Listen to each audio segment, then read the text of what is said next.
Good morning mga Cubs, Dzień dobry, kamusta kayo? Pasok na ulit tayo ngayon sa trabaho. Bike na tayo, medyo mahangin ngayon. Mahangin ngayon mga Cubs.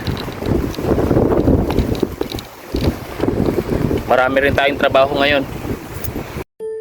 3, 2, 1. Loading complete.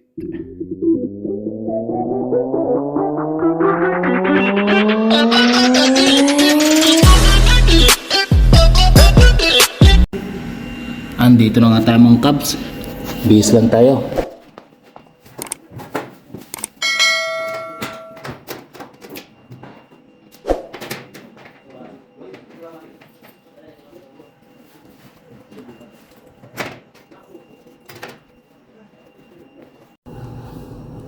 Yan, tapos na nga tayo magbihis mga Cubs.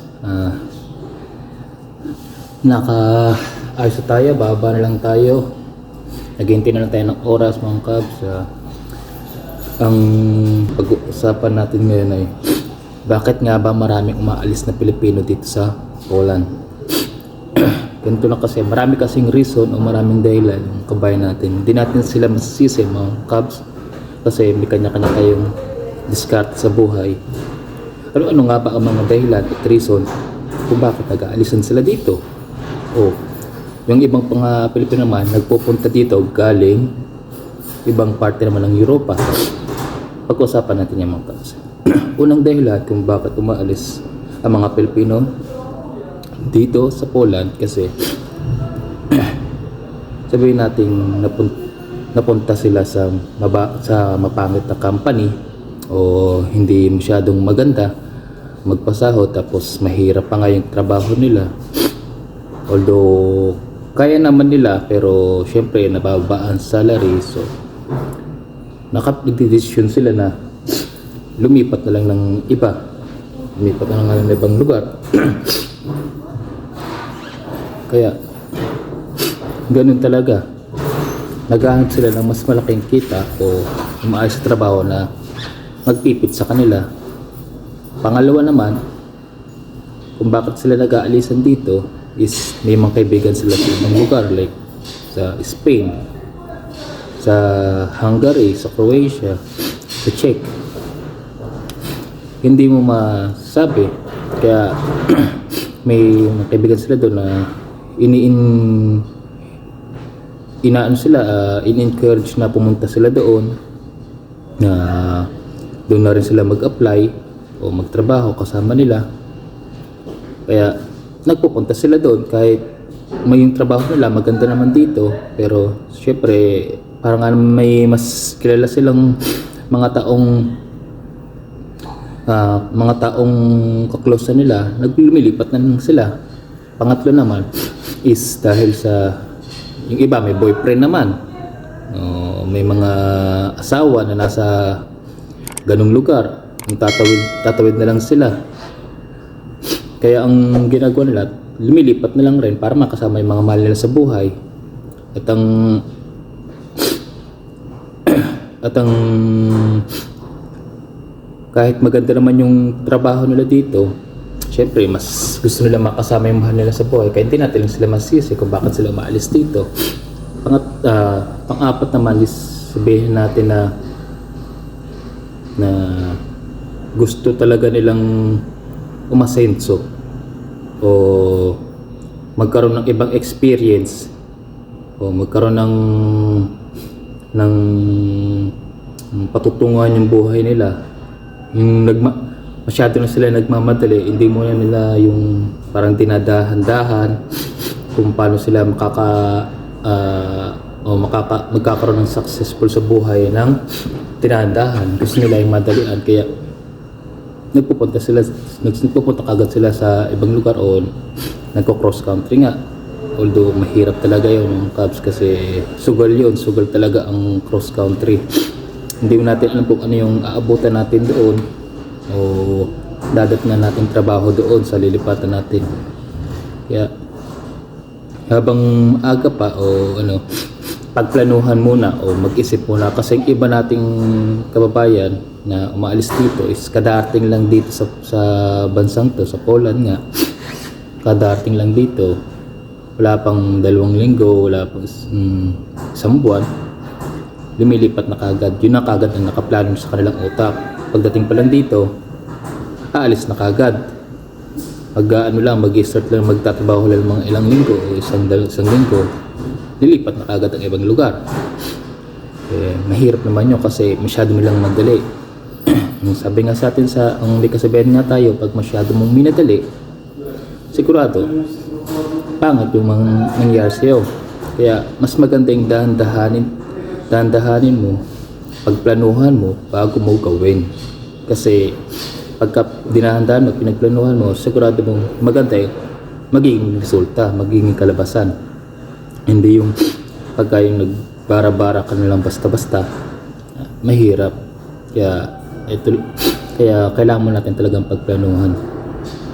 Hindi natin na masabi, meron din naman tayong mga babayan na nasa ibang parte ng Europa, katulad nga ng Hungary, Croatia, Spanya, Belgium, Czech Republic, tapos marami pang iba mga Cubs.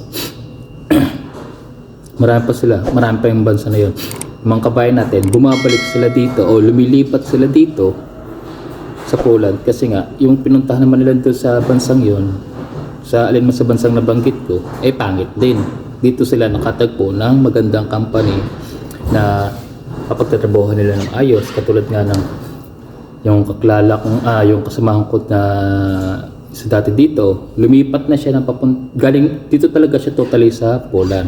Ngayon, yung unang natrabaho niya rito is hindi niya nagustuhan kasi nga medyo hindi daw gusto yung mga kasama niya, mga alanganin daw siya sa mga kasama niyang ibang lahi. Hindi naman yung mga lokal dito, mga Pilipino yung sinasabi niya, mga ibang lahi na katulad ng mga Pana or mga Nepali. Yan nga mga Cubs. Hindi niya nagustuhan mga ugali, kaya umalis siya. Nagpunta siya ng Spain at may kaibigan din daw siya doon, kaya lumipat siya doon. Pagdating niya doon mga Cubs, yung abutan niyang trabaho, sabi niya nga hindi niya raw nagustuhan, napakapangit, pati accommodation, yung pamalakad, pangit, tapos talagang halos sobrang sagad yung trabaho, tapos bababa yung sahod. Kaya ang ginawa niya, habang may visa pa siya, hindi pa nag-expire yung visa niya, bumalik siya dito sa Poland. Dito siya nagpatuloy ng pagtatrabaho. Napunta siya sa dito nga, pagbalik niya nga, dito na siya nagpunta sa company namin, dito na siya nagtrabaho. So nagtagal siya dito hanggang kayo nandito siya nagtatrabaho kasi nga nagandahan siya, maganda yung kita, maganda yung oras ng trabaho, hindi ka pagod, dali lang, walang kaproblema. Katulad pa nung isang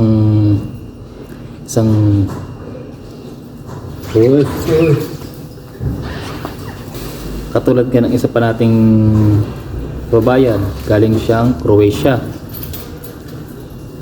Ngayon, nung nagpunta siya dito, nagpunta siya sa Croatia, sabi niya, sobrang pangit nung trabaho napuntahan niya doon. Kaya, naghanap siya ng ibang putan hanggang nagpunta siya ng Belgium. Lumipat siya ng Belgium, paglipat niya ng Belgium, pangit na din yung napuntahan niya. Ngayon, nakakita siya ng agency na pwedeng apply papunta nga rito. So, yun, sinubukan niya hanggang sa nakating na nga siya dito. Tapos unang company niya is yung sa donut company, pero nagkaroon siya ng problema doon kasi although maganda nga daw yung donut company, pero nagkaroon siya ng problema kasi nasilip yung nakalagay sa kanyang WP o work permit, nakalagay siya as butcher, sa meat processing naman siya. So pinatanggal doon. So nilipat siya dito, pero same agency pa rin, nilipat siya dito sa Manukan, dito nga sa pinagtatrabahuhan ko. So nandito ngayon siya. Sabi niya mas okay nga naman doon itong pinagtatrabahuhan namin ngayon kaysa doon sa pinagtatrabaho niya sa Croatia, sa Belgium. Pati yung pinanggalingan niya dito na donut company, although maganda rin yung donut company, pero mas naganda siya dito kasi hato daw talaga sa OT, sa overtime, walang problema. Tapos trabaho, gusto niya yung oras talaga, walang ka hassle. Tapos ngayon masaya na siya, tapos kumuha siya ng sarili niyang apartment o nangupahan na rin ng bahay, nangupahan na rin apartment. Tapos ang kinagandahan pa noon, makakuha na rin siya ng sasakyan niya kasi yung lisensya niya pinakonvert niya na rin para makapag-drive siya dito. Pinakagandahan kaya napabuti yung paglipat niya dito.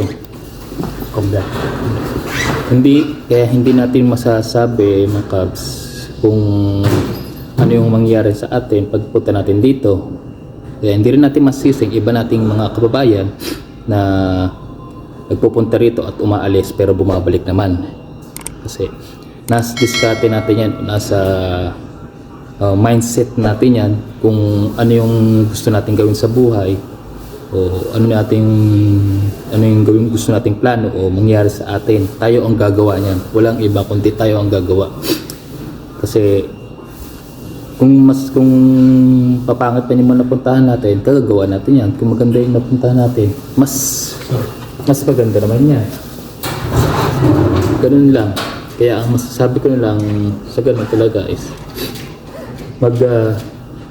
magtiwala ka lang, magtiwala ka lang sa taas, maniwala ka sa sarili mo, mag-enjoy ka sa trabaho hindi natnan mo, magplano ka muna bago ka sumigi-sige ng paglipat ng ibang bansa.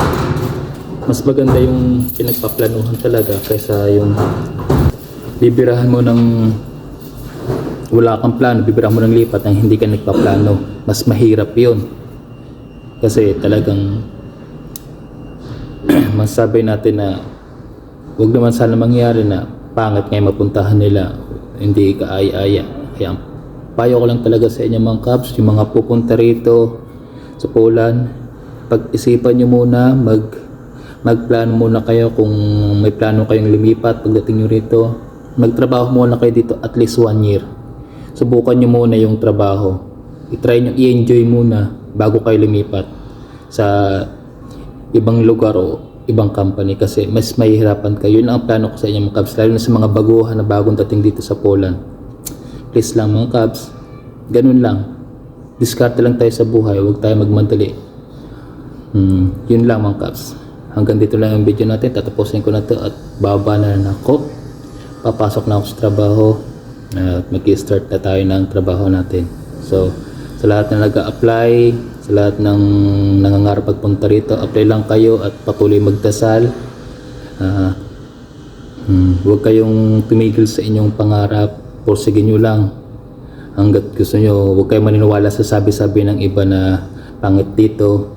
Maniwala kayo sa sarili nyo, itry nyo muna bago kayo maniwala sa kanila. Ganun lang mga Cubs. So hanggang dito na lang, paalam sa inyo. And salamat sa lahat ng mga sumusuporta sa akin. Patuloy na sumusuporta. Huwag niyo sana kalimutan pang suportahan ako. I-click niyo yung subscribe button kung bago kayo sa video ko at sa channel ko. At paki-like and share, comments na rin kayo. So mga Cubs, ingat and God bless.